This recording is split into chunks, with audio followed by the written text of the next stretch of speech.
लाख रुपए में आपने फ्लैट कहीं लिया, कहाँ लिया फ्लैट? वो फ्लैट इन्होंने लिया तो मुझे दिखाया भी नहीं, आज तक नहीं देखा आपने? तो 31 लाख रुपया दे दिया किसी को, कहाँ लिया पता नहीं चला? ना दिखाया नहीं उसने, मैंने भरोसे के ऊपर दे दिया।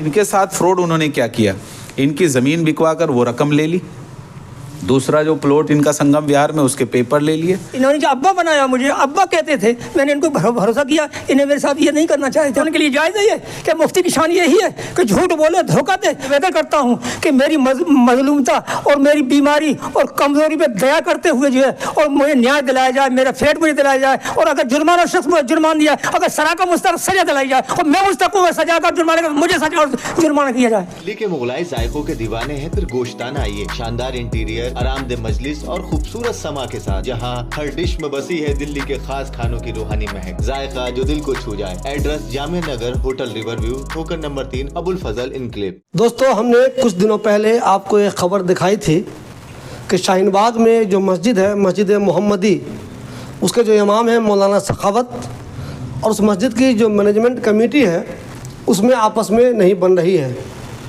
मौलाना के कुछ ऐसे काम हैं जो मस्जिद कमेटी को पसंद नहीं है। कमेटी को लगता है कि उनकी कुछ हरकतों की वजह से मस्जिद बदनाम हो रही है, कमेटी भी बदनाम हो रही है। इसलिए इन लोगों ने फैसला किया कि मौलाना को उनकी नौकरी से हटा दिया जाए। इन सब लोगों ने फैसला करके मौलाना को कहा कि अब आप चले जाइए, हमें आपकी ज़रूरत नहीं है। लेकिन कमेटी वालों का इल्ज़ाम ये है कि मौलाना उल्टा धमकी देते हैं कि आप लोग हमारा कुछ नहीं कर सकते, मेरे ताल्लुकात आरएसएस से हैं और मेरे ताल्लुकात बीजेपी से हैं।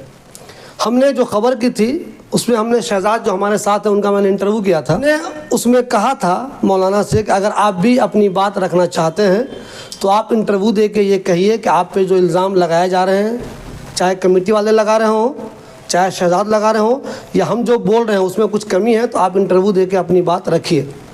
मौलाना ने सऊदी अरब से एक वीडियो भेजकर अपनी वजाहत तो दे दी है, लेकिन इंटरव्यू अभी तक नहीं दिया। मुझे नहीं पता मौलाना सऊदी अरब से अभी आए हैं या नहीं आए हैं, अभी ये मामला चल ही रहा है।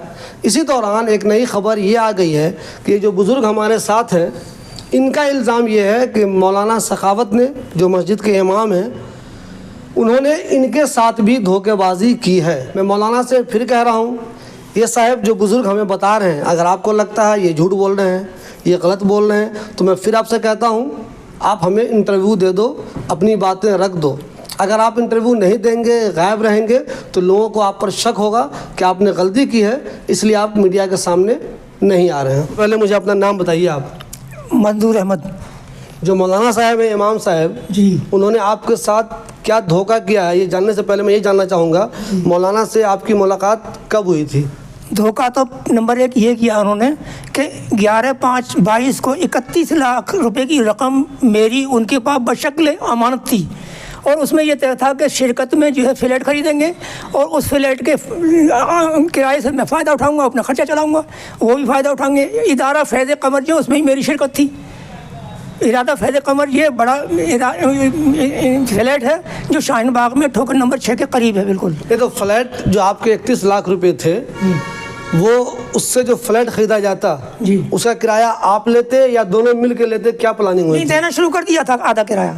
एक प्लाट तो पहले खरीदा था, उसका मुझे इत्तला दी, फ़ोन पर मैं बाहर था कि एक फ्लैट मैंने ख़रीदा, सस्ता मिल गया है, लिहाजा वो आप उसमें आधे के शरीक हैं। फिर मुझे इत्तला दी करीब 1 हफ्ते के बाद मैंने वो छोड़ दिया। अब छोड़ दिया या बेच लिया, ये वो जाने, उनकी नीयत जाने, मुनाफे से बेच लिया या क्या किया। उसके बाद में इत्तला दी मुझे कि एक दूसरा 25 लाख रुपए का ख़रीद लिया है मैंने, उसमें आप आधे के शरीक हैं, और मैंने 8,000 रुपये किराए पर दे दिया है उसको माहना।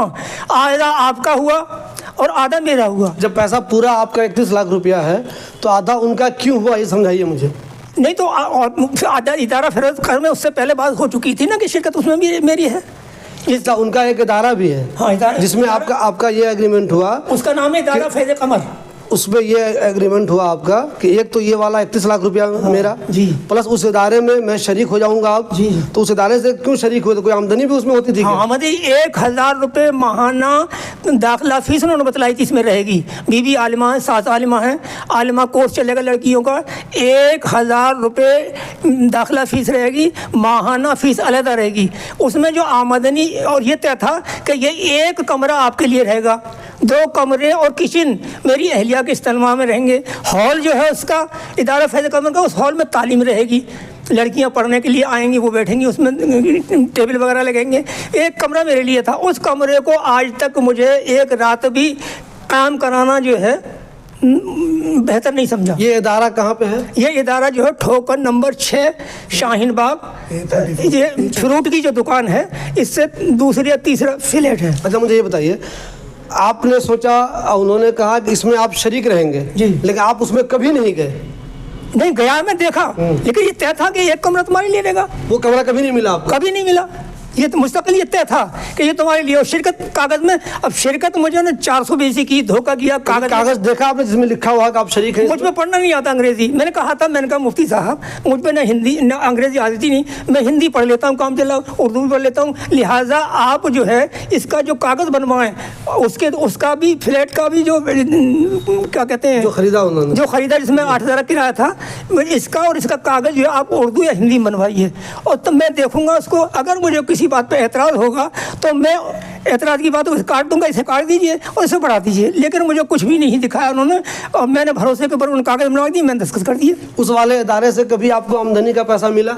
हाँ मिला। कितना कितना मिलता था? 4,000 उन्होंने बतलाया था महीना। तो मैंने ये कहा था कि मिलता था वो मिला। मैंने ये कहा मुफ्ती साहब, मैं किताबों का धंधा करता हूँ, इज्तिमा फुटपाथ में लगाता हूँ, लिहाजा मेरा खर्चा तो जेब चल जाता है। इस 4,000 रुपये को आप जो है 2,000 रुपये इलाहाबाद भेज दिया कीजिएगा खानका में, और 2,000 रुपये अपनी मर्ज़ी से जहाँ चाहो, अच्छी जगह समझो, भले काम में, वहाँ खर्च कर दिया। तो इस तरह से उन्होंने कुछ दिन तो खर्च किया, बाकी पेंट लगा दिया। फिर या आपने मतलब उसके बाद कुछ दिनों के बाद कुछ भी पैसा नहीं मिला आपको? हाँ नहीं मिला। ये जो 31 लाख रुपये में आपने फ्लैट कहीं लिया, कहाँ लिया फ्लैट? वो फ्लैट इन्होंने लिया तो मुझे दिखाया भी नहीं, आज तक नहीं देखा आपने? तो 31 लाख रुपया दे दिया किसी को, कहाँ लिया पता नहीं चला? ना दिखाया नहीं उसने, मैंने भरोसे के ऊपर दे दिया। मैं तो समझता था कि फरिश्ता इंसान मुझे मिल गया। मौलाना सखावत को आपने फरिश्ता क्यों समझ लिया? इस वजह से कि वो धर्मगुरु का चेला और मैं भी उन्हीं धर्म का चेला। मैं वहाँ जाता था, नमाज उस मस्जिद में पढ़ता था, पता चला कि ये इलाहाबाद से इनका ताल्लुक़ है और मेरा भी ताल्लुक़ था। तो फितरी तौर पर इंसानी तकाजा है कि आदमी को जब पता चलता है, क़ुर्बत ज़ाहिर होती है, तो मोहब्बत और ताल्लुक़ और एतमाद बढ़ ही जाता है। तो मुझे ये बताइए, आपके 31 लाख रुपये मौलाना के पास हैं? थे मतलब, और आपको पैसा कहीं से नहीं मिल रहा है? कहीं से कुछ पैसा नहीं मिल रहा है ना तो उस मदरसे से कुछ पैसा मिल रहा है आपको? अब तो एग्रीमेंट हो गया। रुके ना तो आपको किराया मिल रहा है कहीं से? नहीं मिल रहा था, अब मिल रहा है कहीं से? कुछ नहीं मिल रहा, तो एग्रीमेंट हो गया। तो वही तो पूछ रहा हूँ ना, 31 लाख रुपए आपने मौलाना को दिए, तो उसके बदले में अभी कुछ मिल रहा है कि नहीं मिल रहा है? कुछ नहीं मिल रहा। 31 लाख रुपये कहाँ गए जी? वो 31 लाख रुपए कहाँ चले गए? वो जो है जो कुछ हिसाब था, दोनों की शिरकत ख़त्म करने के बाद जो है इदारा फैज़ कमर का एग्रीमेंट 64 लाख रुपए में मेरे नाम 13 जुलाई को कर दिया गया। उसमें मैंने ये पूछा कि आप ये बताइए कि आप ये पैसा मुझे इदारा कर लेना चाहते हैं तो कितने दिन दे देंगे? तो उन्होंने वायदा किया कि हम 8 महीने में दे देंगे। मैंने ये सोचा ये शख्स 2 साल से मुझे परेशान कर रहा है, मेरी रकम को कूड़ा कर दिया है। अगर मैं मटिया महल में दुकान ले लेता 25-30 हज़ार रुपये मेरा खर्चा चलता, इस बुढ़ापे में बीमारी इलाज ऑपरेशन वगैरह सारी खराजात मेरे पूरे होते। लिहाजा जो है मैंने सोचा कि ये फिर मुझे बेवकूफ़ बनाएगा, 8 महीने में नहीं देगा। मैंने मेरे ज़बान पर से निकला, मेरे मालिक ने तौफीक दी कि तुम ये कह दो अपनी ज़बान से कि मैं 5 महीने में दे दूँगा तुम्हारे साथ, और इदारा मैं ले लूँगा। 5 महीने का टाइम दिया गया, 13 दिसंबर टाइम रखा गया। वो 13 दिसंबर को हम पैसा लेकर उसको लिखा पढ़ी कराने के लिए, कब्जा लेने के लिए पहुँचे। इसने जो है पहले से ही दिखाना बंद कर दिया लोगों को। मैंने सोचा था कि मेरे पास पैसे का इंतजाम नहीं है, कर्जा मुझे कहीं से मिल जाएगा, मैं दिखा के लोगों को, आदमी को अगर शरीक बनेगा या कर्जा देगा देखेगा नहीं, लेकिन दिखाया नहीं और बड़े भाई के ऊपर डाल दिया कि वो रह रहे हैं उसमें, उनसे बात करो। नहीं, मुझे एक चीज़ बताइए, चूँकि हमारे व्यूअर था समझना चाहेंगे वो, एक तो आपका 31 लाख रुपया, एक मुफ्ती सखावत के बड़े भाई वजाहत, हाँ सुनिए, एक तो मुझे बताइए आपके वो वाले 31 लाख रुपए, और प्लस ये बात हुई कि पूरा मदरसा आपको दे दिया जाएगा, जो पूरे फ्लोर है। हाँ। उसमें कितना पैसा और मांगा गया? उसमें लिखा पढ़ी में लगभग 34 लाख था। तो 34 लाख रुपया लेके इनको आप देने के लिए गए। हाँ। कि ये 34 लाख रुपया लो। हाँ, अब ये पूरा मदरसा जो है। हाँ। वो मेरा हो जाएगा। हाँ। मैं इसका मालिक बन जाऊंगा। तो क्या हुआ ये बताइए। तो उसमें 13 तारीख को जो हम वहाँ पहुँचे हैं, लास्ट तारीख थी, एक साहब अल्लाह ने कहा अगर उसमें मदद हुई वो देने के लिए तैयार हो कल था। तो हम जब वो लेकर गए हैं, 4 आदमी थे उसमें, चौधरी फरहाद जो गवाह भी हैं उसमें एग्रीमेंट के अंदर, तो वो थे और 2-3 आदमी और थे। इस वक्त मेरे ध्यान में नाम बाकायदा नहीं आ रहे हैं, लेकिन वो ज़रूरत पड़ेगी सब मिल जाएंगे। बहरहाल तो जो है वहाँ जब पहुँचे हैं तो मैंने एक बात ये रखी, कहने का मौका था, मैंने कहा आज अगर वो कागज़ संगम विहार वाला जो मेरा 50 गज का प्लाट है, जो इनके पास कागज़ है, मैंने दिया था इनके भरोसे पर, इत्मीनान पर, इन्होंने देखने की गाड़ी से गए थे, 4 पहियों गाड़ी से मुझे लेकर, और उसे देख कर ये तय था कि इसको बनाकर बेच लेंगे, फ्लैट बना के। देखिए दोस्तों, एक चीज़ समझ लीजिए, आप बुजुर्ग हो सकता है कुछ बातें आपको क्लियर नहीं हो पा रही होंगी। संगम विहार में एक ज़मीन है, वो ज़मीन भी इनकी ही है, लेकिन इनके पास उसका कोई भी कागज़ नहीं है। ये कागज़ उसी मौलाना के पास है, मौलाना सखावत के पास। तो इनको अब ये शक है कि जब मेरे पास कागज़ ही नहीं है तो कहीं मौलाना ने उस ज़मीन में भी तो फ्रॉड नहीं कर लिया, ऐसा शक होता है आपको? जी, ऐसा शक होता है कि जब वो कागज़ ही आपके पास नहीं है तो मौलाना ने वो ज़मीन पर कब्जा कर लिया, ऐसा भी शक होता है क्या? जब 13 तारीख को मैंने वजाहत के सामने घर पर जो बुलाया गया है, तब मैंने ये कहा कि मेरा अगर वो कागज़ दे देते, उसका ग्राहक मुझे मिल रहा है, कीमत मुझे मिल जाती, तो मुझे कर्जा लेने की नहीं थी। फिर इदारा फैज़ल कमर का तो मैं पेमेंट अपने पास कर देता।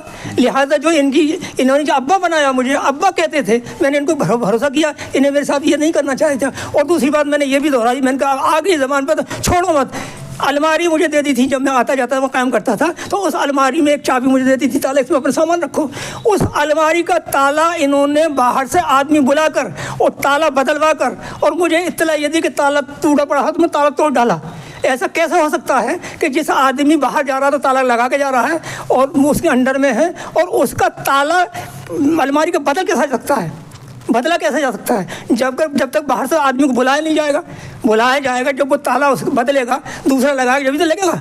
तो ये मैंने उसमें मेरा सामान रखा हुआ था, वो सामान भी आज तक मुझे वापस करके आने के लिए जायज़ है। क्या मुफ्ती की शान यही है कि झूठ बोले, धोखा दे, और ये कि सामान, पहले तो ये कहा था कि सामान दे दूंगा मैं, और अब कोई सामान देने को तैयार नहीं है मेरा। मुझे एक चीज़ बताइए, आपका जो वो वाली ज़मीन है संगम विहार वाली, क्या कभी शक होता है आपको कि वो ज़मीन भी आपके हाथ से निकल चुकी है, वो आपकी है नहीं अब? नहीं, शक तो यूँ हो सकता है कि जब कागज़ मांगा जा रहा है तो कागज़ देने को तैयार नहीं है। पहले तो ये कहा महीनों हो गए, साल से ज़्यादा हो गई कि देख रहा हूँ मिल जाएगा, दे दूँगा, देख रहा हूँ मिल जाऊँगा। अगर नहीं था तो फिर देखने की ज़रूरत ही क्या थी? अब आकर ये कह दिया आखिर में कि मेरे पास है ही नहीं। आपने वो कागज़ आज तक नहीं देखा? कौन सा? संगम विहार वाली ज़मीन का कागज़ कभी देखा? अरे देख कर जब तो मैंने दिया, हवाला किया था, उनको दिया था, उनके हवाले कर दिया, उनके हवाले कर दिया था। और ये तय था कि इसको बनाकर बेचेंगे, दोनों शरीक करेंगे, जैसे बिल्डर करते हैं ना कि भाई 2 तुम्हारे 3 हमारे, इस तरह कोलैबोरेशन में। ज़मीन प्लॉट इनका था। देखिए दोस्तों, एक चीज़, शहजाद इस मामले में आप जो मस्जिद कमेटी के लोगों ने इनको शामिल किया था, तो उस वाले मामले में भी थे, ये वाली चीज़ें भी ये समझ रहे हैं। शहजाद, मुझे जरा शॉर्ट में ये बता दीजिए इनके साथ किस तरह का धोखा हुआ है? जो मसला है ना, कमेटी का तो अलग है। कमेटी का तो मसला है, उन्होंने निकाल दिया उनको। कमेटी को राइट है, जैसे गवर्नमेंट सरकार होती है, वो किसी एम्प्लॉय को रखे या निकाले, एक बात। दूसरी बात, जैसे कमेटी मस्जिद की होती है, उसे भी राइट है, इख्तियार है, किसी को रखे और किसी को निकाले, वो नौकरी है। तो वो कमेटी वाला मसला अलग है। ये बड़े मियाँ जो हैं, इनका ताल्लुक अलीगढ़ कासगंज से है, वहाँ कोई इनका गांव पड़ता है। उस गांव में इनकी मेन रोड पे 1 बीघे के करीब या कुछ ज़्यादा रही होगी वो ज़मीन थी। क्योंकि इनका ताल्लुक उनसे जुड़ा, वो बनिस्बत इलाहाबाद के जो मौलाना हैं, आदमी का यकीन बढ़ा, रिश्ते बढ़े, तो इन्होंने उनसे अपनी बात रखी कि भाई मैं चाहता हूँ कि बच्चियों के लिए एक ऐसा मदरसा, एक ऐसा स्कूल बनाया जाए, यानी मदरसा मतलब स्कूल ऐसा बनाया जाए कि जिसमें कुरान समझ के पढ़ी जाए और दुनियावी तालीम भी उसमें पढ़ी जाए। उन्होंने इनको अपनी बातों में फंसाया कि ठीक है, तो वो ज़मीन उन्होंने ही पार्टी कोई वहाँ पे रेडी करी और वो लेकर गए, उस ज़मीन को बिकवाया और वो रकम वहाँ से हासिल करी, जो करीब इनके 32 लाख रुपए, जैसे ये बता रहे, 31 लाख रुपए वो उनके पास पहुँचे। वो इनको पता भी नहीं उन्होंने वहाँ किसको कितने का दिया, कितने का वो फ्लैट लिया, वो भी एक मतलब चर्चा का और जांच का भी विषय है। इनकी नॉलेज में नहीं, तो यकीन के एतबार पे वो सब किया। दूसरी बात, एक प्लॉट इनका संगम विहार आई ब्लॉक में, पीपल चौक से थोड़ा सा आगे चल के गली नंबर 14 में, वो प्लॉट भी वहाँ मोटा मोटी, जो मुझे आइडिया, मैं गया हूँ कई बार, संगम विहार जाना आना लगा रहता है, तो लाखों रुपए के रेट तो हैं वहाँ पर। मोटा मोटी अगर उसे 1 करोड़ रुपए का भी नहीं तो 70-80 लाख रुपए का तो वो वैल्यूबल है इतना। अब वो प्लॉट के पेपर भी इनसे ले लिए थे। इनके साथ पहले वो वहाँ विजिट करने गए, मौलाना सखावत कमर, वो वहाँ गए, उन्होंने देखा और उन्होंने इनको दिलासा दिया कि भाई इसको तो बना के बेचा जा सकता है। इन्होंने पेपर उनको दे दिए, क्योंकि भरोसा तो था ही, पेपर दे दिया। अब लगातार ये उनसे पेपर भी मांग रहे हैं, कि भाई मेरे उस प्लॉट पे क्या हुआ, कहाँ है, वो आपने बेचा है नहीं बेचा है, तो मेरे पेपर आप मुझे वापस दो। अब इनके जो पेपर है इनको मांगने पर वापस नहीं मिल रहे हैं। एक बात, जो इन्होंने रकम वो ज़मीन बेचकर वहाँ फ्लैट लेने के लिए लगाई, वो रकम इनकी कहीं ना कहीं उसमें लग चुकी है। अब यहाँ पर फाइनली जो बात हुई थी कि भाई ये एक जो मकतब यहाँ पर है A34 शाहीन बाग में, उसकी बात ये हुई कि भाई उसमें ये एग्रीमेंट इन्होंने बनाया है, इनको सेकंड पार्टी बना रखा है, जबकि उस फ्लैट का अगर आप बिल देखेंगे तो वो बिल जो है बिजली का बिल वो इनके नाम पर नहीं है। मालिक तो कायदे में कानून के एतबार से ये होना चाहिए। अब ये उसमें किसी को शिरकत करें, किसी को पार्टनर बनाए, वो बात की चीज़ है, लेकिन मालिक तो ये होने चाहिए। रकम तो इनकी लगी है ना। अब मालिक वो बन गए हैं, इनके हाथ में ना पेपर है ना पत्तर है ना इनका कुछ पता है। जैसा बताया इन्होंने बीच में कुछ पैसे मिले तो वो भी इन्होंने कहा कि भाई आप किसी ज़रूरतमंद को दे दो। ये एग्रीमेंट है 13 जुलाई 2024 जो एग्रीमेंट इन्होंने किया है, ये आप ले लीजिएगा दिखाने के लिए पूरा, इसमें पूरी डिटेल है। शिवली भाई ये देखिए, ये एग्रीमेंट है, ये सारी डिटेल आप ले लीजिएगा अपने दर्शकों को समझाने के लिए। इसमें जो है 64 लाख रुपए की उसकी फ़्लैट की वैल्यू बताई गई है। अब वो कितने का था क्या था इनकी तो इल्म में है ही नहीं, क्योंकि ख़रीदा भी उन्होंने ही है, पेपर भी उन्होंने बनवाए हैं, ये पढ़े लिखे नहीं है, ये हिंदी और उर्दू पढ़ लेते हैं। अब चूँकि ये एग्रीमेंट इंग्लिश में तो इनकी समझ से ये बाहर है। और उसके बाद 64 की उसकी वैल्यू बनाई 34 लाख रुपए। इसमें जो है ना ये कंसिडर्ड ऑफ थर्ड पार्टी, मतलब इनके लिए लिखा है, ये पार्टनरशिप उन्होंने दिखाया होगा, ये जो भी है वो डिटेल में आप जब जाके इंटरव्यू लेंगे सारी चीज़ें सामने आ जाएंगी, किसने ये पेपर बनाए, किससे वो फ्लैट लिया गया, कितने के वैल्यू का लिया गया और फिर इनके नाम पे कितने का उन्होंने बनाया। तो शॉर्ट में मुझे ये बताइए सिर्फ इनके साथ क्या फ्रॉड समझ रहे हैं आप, क्या हो गया ये मैं देखिए इनके साथ फ्रॉड ये हुआ है कि पहली बात तो जो कमेटी के साथ मसला था, कमेटी ने उन्होंने निकाल दिया। आज तक वो मस्जिद में कब्जा करके बैठे हैं, अपने भाई के नाम पे वजाद कासमी के नाम पे धमकाते हैं, जिनको वो अपना आरएसएस और बीजेपी का बताते हैं। अगर वो आरएसएस बीजेपी में होते भी तब भी वो किसी मस्जिद पे कब्ज़ा करने का उनको कोई इख्तियार नहीं है, कोई कानूनी उनके पास राइट नहीं है। पहली बात उस दिन हमने क्लियर किया, उनका ताल्लुक़ ना बीजेपी में है ना आरएसएस में है। कई लोग उस दिन मौजूद थे जो ऊपर से इंद्रेश भाई साहब ने भी भेजे थे। तो अब इनके साथ फ्रॉड उन्होंने क्या किया, इनकी ज़मीन बिकवा कर वो रकम ले ली। दूसरा जो प्लॉट इनका संगम विहार में उसके पेपर ले लिए, वो 70 लाख का या 80 लाख का, वो वहाँ पे एट प्रेजेंट जाएंगे तो हमें पता चल जाएगा। मोटा मोटी जो ये करोड़ों रुपए का इनका मामला है, तो ना इनके पास में फ्लैट है, ना इनके पास में कोई बिजली का बिल इनके नाम पे हुआ, मतलब मालिकाना हक इनके पास है ही नहीं। वो पेपर इनको नहीं मिल रहे हैं, वो फ्लैट इनको नहीं मिल रहा है। तो अब वो सामने क्यों नहीं आ रहे हैं? अगर वो ईमानदार हैं, वो सामने आके इनकी जो चीज़ें इनको मिलनी चाहिए या इनकी जो रकम है वो मिलनी चाहिए। तो ये फ्रॉड ही तो हुआ, इससे बड़ा फ्रॉड क्या हो सकता है? मुझे ये बताइए आप, अब क्या चाहते हैं इसमें? मैं चाहता हूँ कि फ्लैट जो मैंने जिस नीयत से इरादा किया है, भले काम के लिए, नेक काम के लिए, अच्छी शिक्षा के लिए, तालीम के लिए जो है वो मुझे मिलना चाहिए। और मैं अपनी ज़िंदगी में जिस लायक हूँ, जो कुछ सेवा कर सकता हूँ जनता की, वो जनता की सेवा करूँ। और मतलब तालीम अच्छे ढंग से, अच्छे तरीके से, सलीके से बड़ों को और छोटों को जो भी तैयार हो जाए उसे देने की कोशिश करूँ मैं ये चाहता हूँ। लेकिन इसमें खलल डालने के लिए जो है इस वक्त 13 को वजाहत शख्स जो है, एक तो पहले जालिम था, दूसरा जालिम वो खड़ा हो गया वजाहत। उस दिन मेरा इतना खतरा था कि हो सकता है मैं जिंदा ना लौटूँ उसके फ्लैट में से अंदर से। इतना गर्म, मतलब क्या कर रहे हैं? 13 तारीख को जब हम गए हैं उसका पेमेंट करने के लिए 34 लाख का, और एग्रीमेंट के मुताबिक मालिक बनने के लिए, हालांकि आना तो चाहिए था फ्लैट पे, लेकिन उसने जो कौन सा जाल चला, कौन सी चाल चली, पेमेंट करने के लिए अपने घर पे बुला लिया जहाँ लिफ्ट लगी हुई है अब उधर इनकलेब में वजाहत ने। और वहाँ लिफ्ट के ऊपर हम चढ़े, वहाँ गए, दरवाज़ा बंद कर लिया गया, बातचीतें शुरू हुई। तो जब मैंने ये बातें जो की तो उसके खिलाफ पड़ी, उसे गलत मालूम, बदनामी मालूम पड़ी और रुसवाई और जिल्लत मालूम पड़ी। तो गुस्से में ऐसा जलाल में आया और बोला कि आप इस शख्स को मेरे पास से अलग कर दो, और इससे ये, और एकदम तेजी से भीतर उठा, पता नहीं असला लेने गया, डंडा लेने गया, क्या लेने गया, मुझे जिंदा छोड़ता या नहीं छोड़ता, मुझे जो बाहर कर दिया, कहते इसे बाहर, तुम बाहर चले जाओ। अब मैं बाहर बैठ गया, आगे जो है तो कुछ सुनने में आया, कुछ सुनने में नहीं आया, क्या क्या मीठी बातें की, किस तरीके क्या क्या किया। बहरहाल जो रकम मिले गया न तो वो रकम मुझे मिली, न देखने को मिली, और न ये पता चला कि उन्होंने रकम दी या नहीं दी। और बुरी तरह से मेरे साथ बेइज्जती जो पैसा लेकर गए थे आप, आपको मिला नहीं दोबारा? ना, कहाँ गया पैसा वो तो वहीं रह गया। मुझे जब निकाल दिया तनहा अकेला, तो मुझे क्या पता क्या किया। कितना पैसा लेकर गए थे? 34 लाख। 34 लाख रुपया लेकर गए थे। समझ गए आप बात? वो तो आपको वो कहाँ गया पैसा? वो जो साथ मेरे लेके गया था पैसा, आपसे मुलाकात हुई, आपको ही बताया हमने। तो पैसा कहाँ गया? वो आपको पता नहीं कह सकता। जब मैं तो निकल आया बाहर को, क्या किया वहीं छोड़ा, या ये लोग लेकर आए, क्या किया क्या नहीं किया, ये बताएंगे। अरे ये कौन सी बात हो गई? ये तो कोई भी आदमी जो मुझे जान का खतरा था। अरे जो भी आदमी हमारा ये वीडियो देख रहा है वो सोचेगा आप किसी के 34 लाख रुपया लेकर गए थे कि वाला 34 लाख रुपया लो और ये फ्लैट पूरा मेरे नाम करो। अब आपको उन्होंने डांट वाट के किसी वजह से भगा दिया, मान लीजिए, तो 34 लाख को जो आप लेकर गए थे धमका के वापस कर दिया, तो वो 34 लाख रुपया अब कहाँ है, किसके पास? 34 लाख की परवाह करता, मैं अपनी जान की परवाह करता। अब कहाँ है वो पैसा? वो पैसा वहीं छूटा, मुझे नहीं मालूम क्या के पास उन्हें वहीं छूटा। तो अगर वो ये कहते कि मेरे पास तुम्हारा पैसा नहीं है, अब तो क्या करेंगे?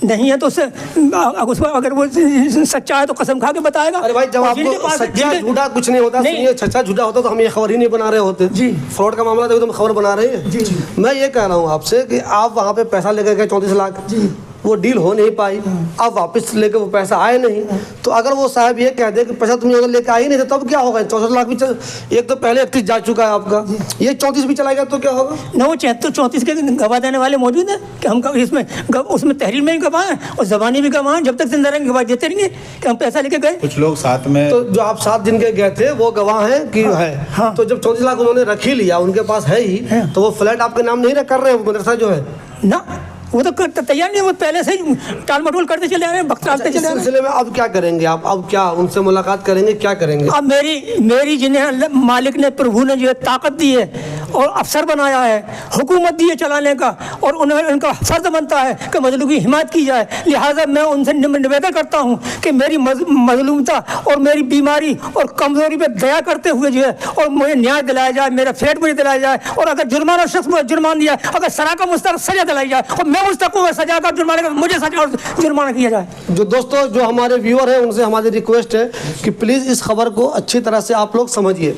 एक तो मौलाना पे पहले इल्ज़ाम था कि वो मस्जिद खाली नहीं कर रहे हैं, अब दूसरा इल्ज़ाम इन्होंने लगा दिया कि इनका पैसा उनके पास है, वो नहीं लौटा रहे हैं। तो आप लोग प्लीज़ इस खबर को अच्छी तरह से समझिए और आप भी कमेंट लिखिए। आप में से भी कुछ लोग अगर सब कुछ बोलना चाहें, बताना चाहें तो बताइए कि आखिर इनके साथ धोखा हो रहा है या नहीं हो रहा है। दूसरी बात यह है कि मौलाना सदाकत, दूसरी बात यह है कि मौलाना वजाहत और मौलाना सखावत, दोनों से मैं कह रहा हूँ कि प्लीज़ आप लोग भी सामने आकर अपनी बात रखिए। अगर आप सामने नहीं आएंगे, इंटरव्यू नहीं देंगे, तो आवाम आप पे शक करेगी कि आपने कुछ गलत किया है। आप सही हैं तो मीडिया के सामने आइए, खुद ही वीडियो बनाकर डाल दीजिए, आपको जो समझ में आ रहा हो, लेकिन अपनी बात ज़रूर रखिए। अगर आप खामोशी अख्तियार करेंगे तो लोग आप पर शक करेंगे। इसी बात में अर्ज़ करना चाहता हूँ कि मुफ्ती सखावत और वजाहत दोनों भाइयों ने जो है आवाम को जो है बहका रखा, धोखे में डाल रखा है कि ये बीजेपी के आदमी हैं और बीजेपी का इनके पूरा सरपरस्ती और पूरी हमदर्दी इनके साथ में है। लिहाजा मैं बीजेपी से भी निवेदन करता हूँ कि बीजेपी इस अपने ऊपर तहमत को साफ करने की है, उसका पूरी तरीके से अच्छी बेहतरीन तरीके से इंक्वायरी कराए, CID इंक्वायरी कराए। मुझे अगर भीख मांगना पड़े, अगर गवर्नमेंट का हुकूमत के पास अगर पैसा नहीं है और ताकत नहीं है और गुंजाइश नहीं है, तो भीख मांग के मैं खर्चा दूंगा। CID इंक्वायरी को कराए पूरी, और जो मुस्तहक हो जेल का और सजा का, जुर्माने का, मुझे भी दी जाए, उसे भी दी जाए। अच्छा, मुझे ये बताइए, ऐसा तो नहीं है कि आप ही फालतू में दोनों भाई को बदनाम कर रहे हैं? जी, बदनाम क्यों करूँगा? मेरे तो आंखों, मेरे तो सर के ताज हैं उलमाए कराम, उलमाए कराम ताज हैं। अगर मैं भरोसा ना होता और इज्जत न करता, कदर न करता, तो मतलब जो है मैं ये रकम बगैर आंख मीच के जो है और बगैर सोचे समझे इसके हवाले कैसे कर देता इसके छोटे भाई के? समझिए, देखिए, पहली चीज़, उन्होंने इनकी लैंड बिकवा कर वो वाला रकम उनकी कहाँ गई, ये एक जांच का विषय है। दूसरी चीज़, इनका जो प्लॉट है संगम विहार में, उससे इन्होंने पेपर उनको दे दिए थे, वो एक जांच का विषय है। तो ये जो टोटल रकम होती है, करोड़ों रुपए का मामला है। ये इन्होंने इसलिए उनके साथ में उनको सारी चीज़ें, रकम और पेपर दिए कि भाई आप एक इदारा कायम करेंगे, स्कूल एक बनाएंगे जिसमें बच्चे बच्चियाँ पढ़ेंगे और समझ के पढ़ेंगे कुरान को। ये इनका मकसद था। ये क्योंकि ज़ईफ़ है तो ठीक है मेरी आखिरत है, जब हम दुनिया में नहीं रहेंगे तो उसका एक अजर मिलता रहेगा, ये इनकी नीयत थी। लेकिन अब ना इनको फ्लैट मिल रहा है और ना ही वो इनसे बात कर रहे हैं, और अगर ये जाते हैं तो इनको धमका के भगा दिया जाता है। कोई बड़ी बात नहीं, आने वाले टाइम में इनके ऊपर कोई इनकी जान को भी खतरा हो सकता है। तो मेरा ये निवेदन है, जितनी एजेंसी है, दिल्ली पुलिस है, जो CBI इंक्वायरी है, वहाँ पे भी कंप्लेंट लगाएंगे इंशाल्लाह। इनके मार्फत से मैं सारी कंप्लेंट ड्राफ्ट करवा रहा हूँ। सारी कंप्लेंट हम जो है दिल्ली पुलिस में भी लगाएंगे, हम CBI में भी लगाएंगे, तमाम ACB में भी लगाएंगे कि एक ये जांच का विषय है। 20,000 रुपये सैलरी होती थी सखावत जो मौलाना है, और उस 20,000 रुपये में वो जो वहाँ फ्लैट के अपनी वाइफ के जो बकौल इस पेपर के अकॉर्डिंग वो बिल भी उस दिन आपको दिखाया था, उनके नाम पे क्यों है ये बिल? भाई उनकी तो रकम लगी ही नहीं ना। ये एक लॉजिक बात है बिल्कुल। अगर वो सच्चे हैं और ईमानदार हैं तो आएँ और इस बात को क्लियर करें कि भाई इनका जो है ना ये हिसाब किताब नहीं बनता है, क्यों भाग रहे हैं?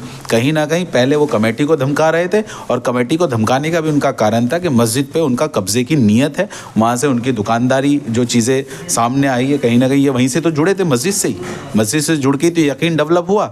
अब इनके सामने ये मामला सामने आ चुका, और जो कमेटी ने जो इल्ज़ाम लगाए थे, जो उन्होंने वीडियो के माध्यम से कहा ना बेबुनियाद हैं, अल्लाह के घर में खड़े होकर, अल्लाह की मस्जिद में, मस्जिद नबी में खड़े होकर जिस तरह से उन्होंने झूठ बोला है, इस बात पे ये इस बात का सबूत है कि ये सामने खड़े, इनके साथ फ्रॉड किया है, करोड़ों रुपए का फ्रॉड है। अगर वो सच्चे हैं तो इनका फ्लैट इनको दे दें, इनके नाम पे कराएं। मुझे एक आखिरी सवाल ये बताइए शहजाद, मौलाना ने जो वीडियो जारी की है उस पे एक तरह से इनडायरेक्टली वो आप पे इल्ज़ाम लगा रहे हैं जी कि हमारा भाई जो वजाहत है वो चूँकि पॉलिटिकल एक्टिव है वो आदमी, तो इनकी पॉलिटिकली कोई दुश्मनी है, उस वजह से बदनाम किया जा रहा है। तो इस ताल्लुक से आप क्या कहेंगे? देखिए, पहली बात मैंने आपको बताया कि उस PC में तमाम लोग थे साथ में, और ऊपर से भी जिम्मेदार लोगों को भेजा गया था इंद्रेश जी भाई साहब के द्वारा।